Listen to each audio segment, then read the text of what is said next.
Wyatt, how long were you and Mr. Moore in a relationship? We've known each other for about 18 years. Did you ever live together? On a couple of occasions. When was the last time you lived together? January, I believe, 2022. Were you living in a house or an apartment? It was a house. Was it a lease? Yes. Was the lease in your name, Mr. Moore's, or both? No. Apparently, it was an arrangement that he had with the person that he gave the money to. There was no paper. We're getting far off the field, but it's getting more interesting. Now, Mr. Moore, Miss Wyatt, although I believe she probably has a good memory of this, I have just a sense that she's reluctant to give me information about this for whatever reason. In January of 2022, sir, you and the plaintiff were living in a house together. No. When were you living in a house together? We've never had a relationship. We've never lived together. When you say live together, I come over, I got a girlfriend I've been having for the whole time, so I've never lived with her. Do you remember the house she's talking about, yes, sir? Yes, I do. All right. The one she destroyed. I don't want you, just a second. I don't want you to play around with me. Okay, I'm not. Okay. Do you know the house she was talking about when the two of you were together some of the time in a house in January of 2022? That's a yes or a no? Still a no. Okay. So the house that she's talking about, you lived in alone? I lived in with my girlfriend, actually. Oh, just a second. Did Miss Wyatt ever come to stay in that house with you before you had your then current girlfriend? When I first got the apartment, Miss Wyatt was gonna come. She didn't get along with the lady upstairs. She said she wouldn't come, destroyed the house and left. Okay, well, if she destroyed the house, then she was in the house. Just a second. Yes, ma'am. If she destroyed the house, then she was in the house. And if she didn't get along with the lady upstairs, she wouldn't know that unless she actually lived there, because she's not telepathic. Okay. So she was, in fact, there. I'm listening to what you're saying. I'm trying to understand what you're saying, man. What I'm saying is not difficult. She did, in fact, stay there with you for a while after you got this house. Okay. Not okay. No, I'm seeing where you're trying to go with that. I'm trying to see what you're establishing. Yes, she did stay there. I'm agreeing with you. That was me saying yes, ma'am. No. Taking a long time, but we're there. Okay. And then at some point, Miss Wyatt, you left there and you went into your own apartment? Yes. Okay, and where is your apartment? I moved into a trailer. That you were renting? Yes. I just want to know. I'm getting ahead of myself, but that's the trailer that he was supposed to pay rent on and utilities on when you went to jail? Yes, ma'am. So from 2020 until the time you went to jail for, what, 18 months? 78 weeks. Or, I'm sorry, 78 days.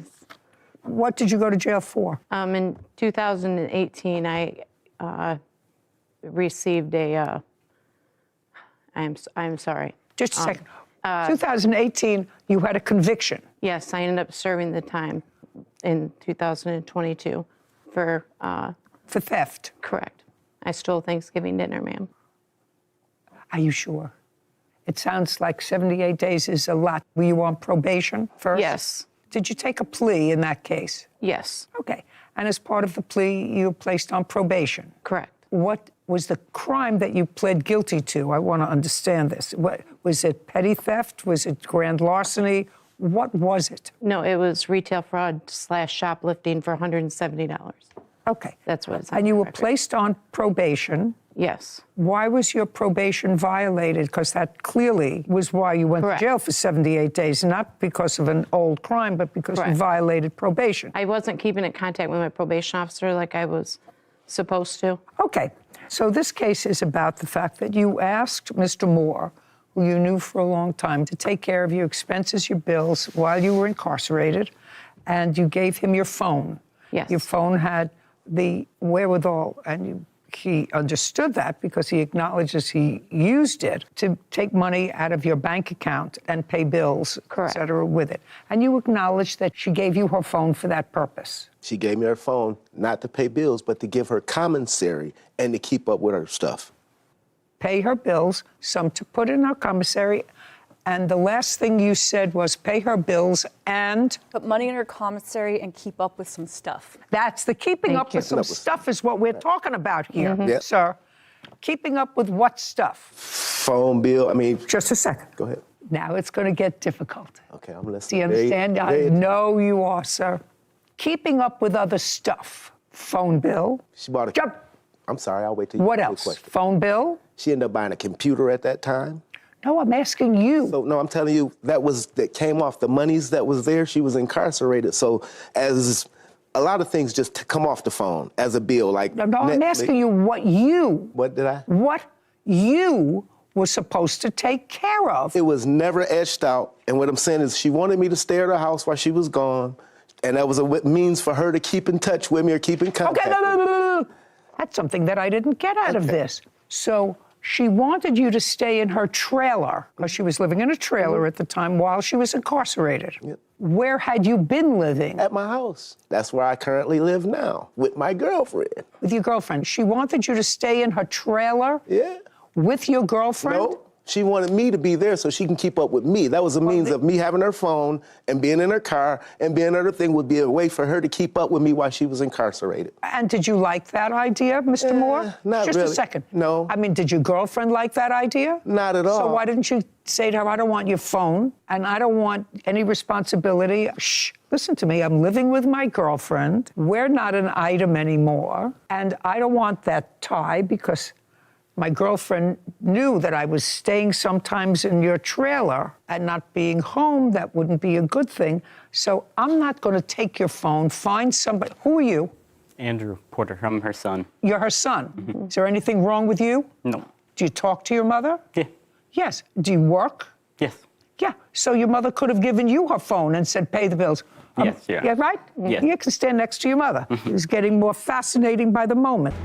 Do you understand, Miss Wyatt? I know that you thought it was going to be easier when you came here.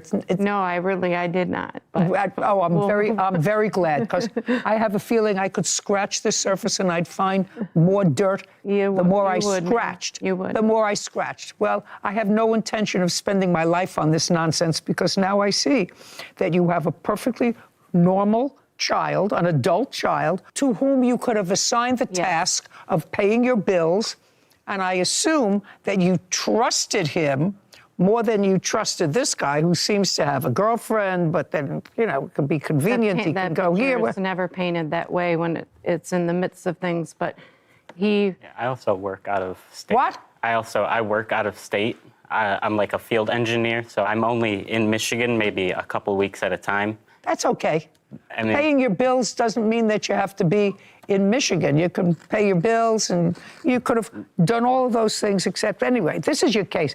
You allege that Mr. Moore took money out of your account, a couple of $1,000s. $781 of that he gave to me while I was in jail, but the remainder, he can't account for anything that he did. So somebody did put in your commissary? Yes. Yes. Okay, he said he also sent you, there was $600 in the account when he gave the phone back to you. Was there $600 in the account when you were released from jail? The date of that? What's the date of it, sir? She asked the question, but the answer did I give it to her? I don't have it. I didn't know I was going to come to court, so I didn't. But if I look at my phone, I'm quite sure, because all our transactions were via Cash App. What do you mean you didn't know you were coming to court? Where did you think you were coming today? When we were in this situation, never did I think we would be sued. Oh. So I wasn't keeping tally. But now you know you're coming to court, so it would seem to me if there's an allegation in your answer that I returned the phone to her, there was still $600 in the account, at least I would have that document. Give me a second, I can get right I to can it. give you a second. I believe that amount was for the August rent on it. Just a second. All I'm asking you is, did he put $600 when he gave you the phone? Was there still $600 in the account? No, that was like a month after. That was for August. What do you mean it was for August? What does that mean? For the August rent. This whole thing with not living with me and not being with me or whatever is untrue. When I got out of jail, we were supposed to be working together, living together. This was no anything like he's describing with having somebody else or anything like that. I would like to see, Mr. Moore, when you gave her back the phone, that there was $600 on the phone. It's her phone. I'm not Just sure. a second. I'm saying I don't have evidence of her phone. Okay, now. But if you asked her, she'll tell you I gave her $600. You say that the money that you used, and you acknowledge that you used some of the money, was because you drove her car for a half a block. Nope, it was more than a half a block. Well, just a second, let me see. It says that. Just a second. I drove her car 1 block to my job. So it wasn't a half a block. Just a second. I drove her car 1 block. I apologize, it wasn't half a block. Put your hand down. To my job when she was in jail, and the alternator went out, and it was impounded. Now explain that to me. You drove her car, you had your own. For some reason, you drove hers. Why don't you give me a 1 sentence as to why you drove hers? 1 sentence. 1 sentence. On my truck, I had my equipment, my lawn equipment, and I was just going 1 block away, so I didn't want to have to turn it around. And the car was impounded at my job, 1 block away from my house. Why was it impounded? Because it stopped on it. The alternator stopped. Just a second. Cars aren't impounded because an alternator stopped. The alternator stopped in the middle of the street. I couldn't move it. They had to tow it because it was in the driveway. They towed the car because the alternator stopped. What you said? Well, that's your fault, sir. It's my fault her alternator went out? Yes, sir. It's your fault that the car was impounded. I'm listening. No, I'm really trying to understand. I want you to listen. Yes, it's your fault. And I don't know what other nonsense there is here, but if Sarah was driving her car and it stopped running because the alternator went out, I'm going to take a guess and I'm going to say, Sarah, what would you do if your car stopped running in a driveway, blocking the driveway? What would you do? Call AAA. Call AAA. Call a tow truck. And you would call a tow truck and ask the tow truck to take it to a... Auto repair shop. To an auto repair shop. Your first clue would not be just to leave the truck there and say, send it to impound. No, it happened. Just a second. Mr. Moore, please try not to test yourself on the dumb scale. Nobody who's responsible because a car breaks down leaves it in the middle of the road to be impounded. That doesn't make sense. It's illogical. Second thing I'm concerned about is when your car is impounded, in order to get it out of impound, which you say that you did, you have to show proof of title. Yes. Yes. Now, how did you get proof of title? Because I had the title. Just a second. I hear the wheels. You had the title because... I had access to her house. Well, the title is in her name. Right. They wouldn't give you the car. You're not her. I mean, I would look at you and I'd say, not even close.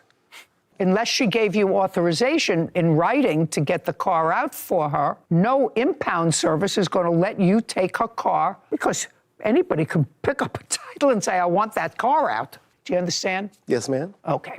So you want to try that again with me? Here's my question. I end up getting a... No, just a second. Okay. I want you to tell me where it was impounded. It was impounded at my job. It was impounded and it was in a place that was a high traffic. I walked back to the house. I want to tell you something.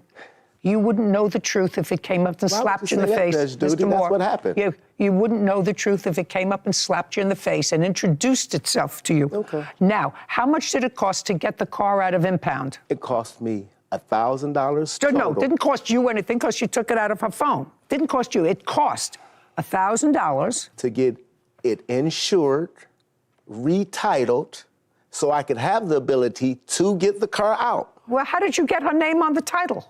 What you mean? What do you mean, what do I mean? She has to sign it over to you in order to... It was already signed over to me. It was already signed over. It was already signed. I sell cars, Ms. Just a Judy. second.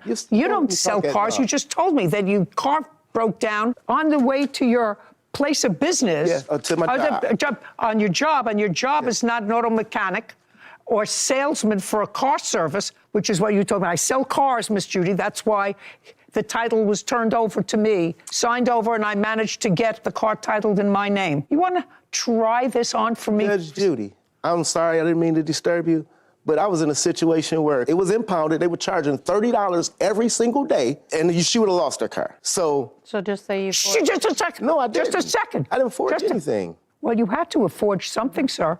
Because if it was in impound, and what you're saying is they were charging $30 a day, she was going to lose her car. Your next statement was, because you keep digging that hole a little deeper and a little deeper, you couldn't get it out because the car was in her name, not yours, but you had the title because you had access to the trailer, which is what she's suggesting, and you went and forged her signature, got a new title, got insurance, and the car was clearly towed, but you got it out of impound, that's what you said, with a new title in your name and insurance, also I assume in your name. Yes, ma'am. What did you do with the car? Gave it back to her when she got out. Just a second. You gave it back to her. Did you sign over the title? Yes. Shh. Now, did you sign over the title to her? I signed over everything to her because she sold the car since then. Oh, did you sell the car? Since all this? Yes. Yes, ma'am. But I'm what? He's what? I had to go through police department and the sheriff's department and threaten him in order to get my title back. He Not would at not all. give me back my title. Not at Do you all have the any truth. proof of that? Any proof of? That you had to go through the police department, sheriff's department, or anything else in order to get your title back? Do you have any proof of that at all? I don't have any proof of that, ma'am. Okay. So it was $1,000 for impound that he took out of your account. Correct. That's $1,000. No. And Okay. did you take out $1,000 from her account to get it out of No. impound? Well, I you paid just said, Miss show Judy, me that you paid $1,000 to get it out of impound. I can't show it to you because all the paperwork was in the car. Did you pay impound by credit card I or paid cash? it by cash. Cash. Then you would have taken cash out I had from. a job, Judge Judy. Yeah, I made you're a so job. full of baloney, sir. I did have a job, Judge Judy. You're so How's that full of baloney. Okay, $1,000. Okay. Next, you say in your answer, Mr. Moore, that you paid for it. You paid for it out of her money. You say in your answer you paid for it out of her money. Judy, that's kind of going back and forth. Oh, with listen. tax. We've split money back and forth. If I give you a copy of our Cash App, it's the exact same money back and forth over the last couple of years. I sent her money, she sent me. Just a second. So Why would she do that, sir, if you have a girlfriend? I'm Why would she do monogamously that if you- challenged. Shh, listen. Why would you do that back and forth if what you said to me earlier was, I don't know what she's talking about. I live with my girlfriend in the same place as I'm living now. Now let's move on to, so far I have $1,000. And I really, Miss Wyatt, don't understand anything else. And I'm not spending any more time with your case. That's the person who should have been taking care of your business, Yes. not this nonsense. Yes. Not this nonsense, because I'm I not exactly believe- I sure know whether I'm that. getting the whole story from this side either. All right, now you have a counterclaim. Your counterclaim is for $2,000 for having you falsely arrested. Yes, ma'am. Let us move on with falsely arrested. After she gets out of jail, according to what I read, the two of you are kaput. No. Well, okay, here we go. We're going to go back to your answer and your counterclaim, sir. I'm going to read you what I said. On February 13th, I went out to a few bars to have a good time. Jill was at a different bar, but came and met me where I was at. Upon arrival, you're not paying attention. Yes, I am listening to you. Upon arrival, Jill started to pressure me to leave with her. I reminded her that we were no longer an item, and I didn't want to leave. She was making a scene, so we went outside to finish our conversation. That's your counterclaim. Now, pick it up from there. That's what you wrote. Try to I wasn't remember. going anywhere. Okay. And then she told me, I'll show you. But you told me this thing, Judge Judy, if it's not accurate, would you want me to let you go ahead? Because I didn't write that. I signed it to them. They told me I'd be able to explain this to you as we're doing this here. I stopped and said, hell no, that didn't happen. No, we didn't fight. It wasn't one block. They said, you'll get a chance to explain that to the judge. Yeah, when you well, get you there." shouldn't listen to anybody else. So when you sign a document that says, Flash we weren't Moore, an item. being We didn't duly live sworn, deposes and says that this is accurate. We didn't live together. We still Would each you other. mind telling me what happened in the bar on February 13th? She told me she was going to get me locked up for domestic violence because I had assaulted her. I had not assaulted her. I told her whatever, and I walked back into the bar, sat down, the police pulled up, and they said, sir, would you come step outside? Excuse me. They said, would you come step outside? I stepped outside. They said, put your hands behind your back. We're locking you up for domestic violence. May I please have a copy of your complaint? I can give you all this, what I have from... Don't give me all that you have. So you saying the complaint, I was arrested on the spot. There was a disposition in that case. Yes, they dismissed it. Okay. This is all complaint to the disposition.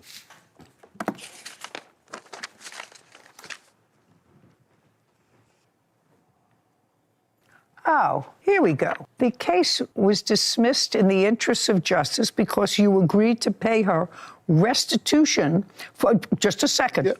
That's what, you agreed to pay her restitution in the amount of $246, which I assume represents the broken eyeglasses that she says that you broke. This says receipt of restitution monies. Same case. I, John Moore, state that I have delivered a check in the amount of $246 to the Calhoun County Prosecutor's Office. It is my understanding that this check represents the amount of restitution that is owed to the victim, according to the agreement entered into by the defendant. So you paid restitution. Excuse me. Judge, I'm trying to, if you say something, I want to clarify. Just a second. Go ahead. Did you Just sign tell me this? when I can talk. Did you sign this? Yes, ma'am. Then you're cooked. So if it's over. I got a question for you. No, I don't answer your questions. If I get off of work, I've been to this court case 5 times in a row. It cost me $200 and some to come to court, and they said we'll dismiss all charges. There'll be no charges at all if you agree to pay $250. I've paid $800 coming to court. So Right. why wouldn't I just say, hey, here, I'll pay you the money, and then try to sue you for false arrest? Because I never heard, where's the glasses at? Right. Well, Where's the picture of the glasses? The police arrested me on the spot. Mr. Moore, like a perennial victim, I really feel sorry for you. Your counterclaim's dismissed. So if But I'm just a getting sec, arrested Mr. for Moore, doing anything, why wouldn't I pay it's dismissed. $250 Judgment to for not the have to go to plaintiff court? in the amount of $1,000. It went just like I thought it would be. I'm pleased with the results. She mad, I don't want to deal with her anymore. My guards are up now. Hey, she wanted to get her day in court. I can leave with it. Not ask anybody for help. She the one was locked up for, I've never been locked up for stealing. She was locked up for stealing. That's the thief, the pot calling the kettle black. Just to be careful who you trust. Great line from the defendant out there. I don't think anyone caught it. But when you asked, how is it possible that you could live with the plaintiff and have your girlfriend and all at the same time? How's that possible? And then he moved on to something else and continued rambling. But he said, Miss Judy, I'm monogamously challenged. I'm monogamously challenged. No, and I heard it and didn't I hear started it. laughing and I saw no one else made any sort of reaction. And I said, I must have been the only one that heard that, or I misheard that. But I'm pretty sure that was his excuse. It's a great line, and it's true. Yeah, it seemed very true in that case. I have a feeling there's a lot more there. Yeah. But it was A lot more dirt to a scratch lot more through, there, I'm sure. but enough. Oh. That's a funny line. Monogamously challenged. This man walked into court thinking he was the smoothest liar alive, and Judge Judy destroyed him within 5 minutes. Jill Wyatt sued her ex-boyfriend John Moore after she got out of jail and realized money was missing from her account. Her car situation made absolutely no sense, and somehow this man had been controlling her entire life while pretending they weren't together. The second the case started, Judge already smelled something suspicious. Because first, John tried acting like Jill was just some random woman he barely knew. We never lived together. We never had a relationship. I've had a girlfriend the whole time. Okay, cool story. But literally, seconds later, this man accidentally admits Jill stayed at the house with him, then admits she moved into a trailer, then admits he stayed there sometimes, then admits he handled all her money while she was in jail. Bro folded instantly. Judge Judy looked at him like, "Do you even hear yourself?" And honestly, every answer this guy gave made the story worse. Jill had gone to jail after violating probation from a shoplifting case. Before going in, she trusted John with her phone, bank access, bills, rent and car. Now already that sounds like a terrible idea. But what makes this case insane is the fact that Jill had a fully grown adult son standing right there in court. Judge literally asked, "Why didn't you just give your son the phone?" Exactly. Instead, she trusted this guy, a man secretly living with another woman while still acting emotionally involved with her. That's where the whole case became messy. Then came the car story.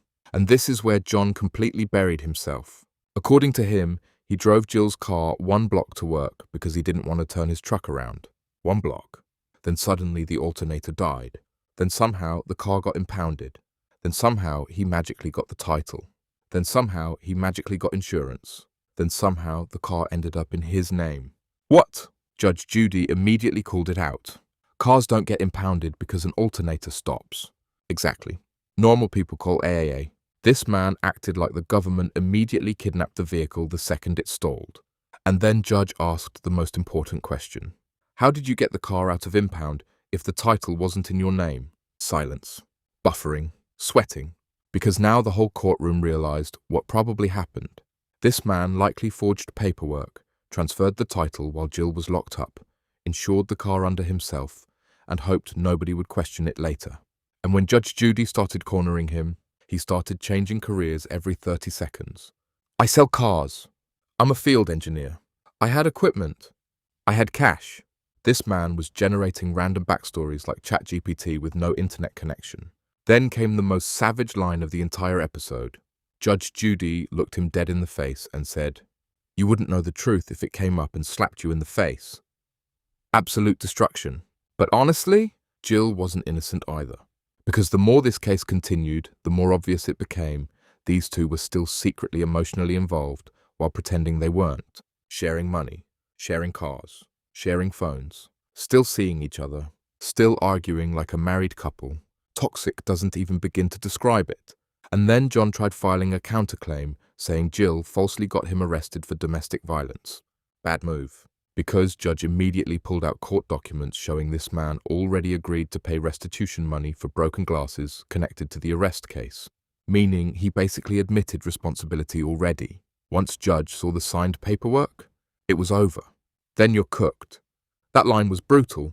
At that moment, John realized the entire counterclaim just died in front of him. And then somehow, the funniest moment of the entire episode happened after court ended. Sarah revealed John accidentally admitted, "I'm monogamously challenged." That might be one of the craziest accidental confessions ever said in a courtroom. Bro literally admitted he can't stay loyal. And honestly, that single sentence explained this entire disaster. Two toxic exes, money mixed together, cars mixed together, jail problems, hidden relationships, lies everywhere. This wasn't even a lawsuit anymore. This was two people destroying each other while pretending they had already moved on. And Judge Judy looked exhausted by all of it.